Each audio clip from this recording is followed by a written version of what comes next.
Indiana Jones and the Great Circle has finally made its whip-cracking debut on PS5. With the power of the PS5 and enhancements for the PS5 Pro, this version might just be the best way to experience Indy's latest globe-trotting journey. The story kicks off when a mysterious cat mummy artifact is stolen from Indy's college, sparking a wild ride that spans the Vatican City, the sands beneath the pyramids of Giza, and dense jungles in Asia. The plot doesn't rewrite the Indiana Jones playbook, but it doesn't need to.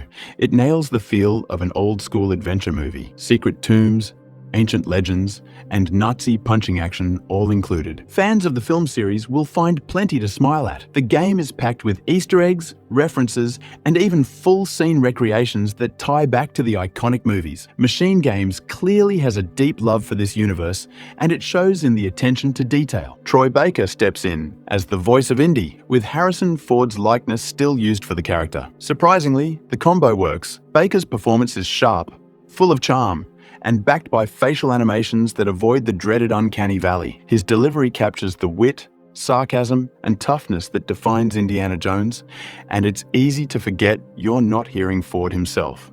Joining him is Alessandra Mastronardi as Gina Lombardi, Indy's partner in adventure, and Marios Gavrilis as the villainous Emmerich Voss. The entire cast nails that retro blockbuster energy, helping the game feel like a true extension of the movies. Here's where things get a little uneven. The game is played primarily in first person, which felt like a strange choice for many at first. Indiana Jones is a character most are used to seeing in third person, like in the Uncharted series, but MachineGames makes it work. The first person view puts you right in the heart of the action. Whether you're lighting torches in ancient ruins, sneaking through enemy camps, or cracking a whip to swing across deadly gaps. There are some brief third-person transitions, like climbing or squeezing through narrow passages, but they can interrupt the flow. These moments feel more like a nod to the fans than a necessity, and honestly, the game could have stuck to first person the whole way through. Combat and stealth, though, don't quite reach the same high bar. Fistfights feel crunchy, and it's satisfying to knock out Nazis with Indy's whip and fists, but the AI is pretty basic. Enemies take a while to react, and often forget you exist even after spotting you. On the flip side, once combat starts, it doesn't take much for Indy to go down, making it feel a bit unfair and clunky at times. The stealth system leans into the immersive sim genre, letting you sneak past enemies or take them out quietly, but it's so easy that it starts to feel shallow. You can leave a trail of unconscious enemies in plain sight, and no one bats an eye. Where the Great Circle really shines is in its level design. Most of the campaign is linear, but there are a few larger, open-ended areas like the Vatican or the Sukhothai jungle that break things up beautifully.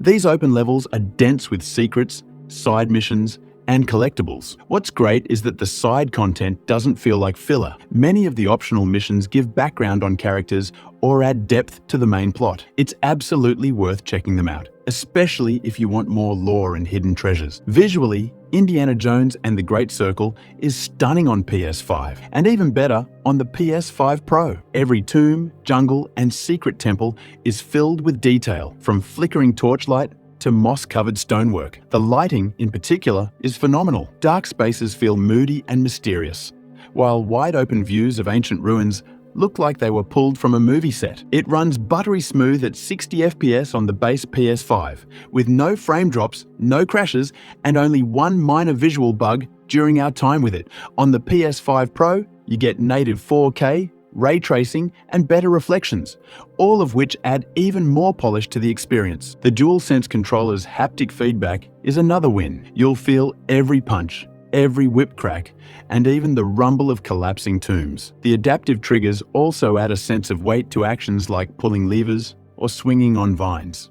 Indiana Jones and the Great Circle isn't a perfect game, but it's a damn fun one. The story is exciting and well-paced, the acting is top tier, and the level design is packed with wonder and exploration. The first-person perspective might take some getting used to, but it ultimately works in favor of immersion. The biggest downside is that the gameplay doesn't go very deep. Stealth is too easy, AI is basic, and combat can feel underwhelming. But the cinematic presentation, exploration, and attention to detail more than make up for it, especially for fans of the franchise.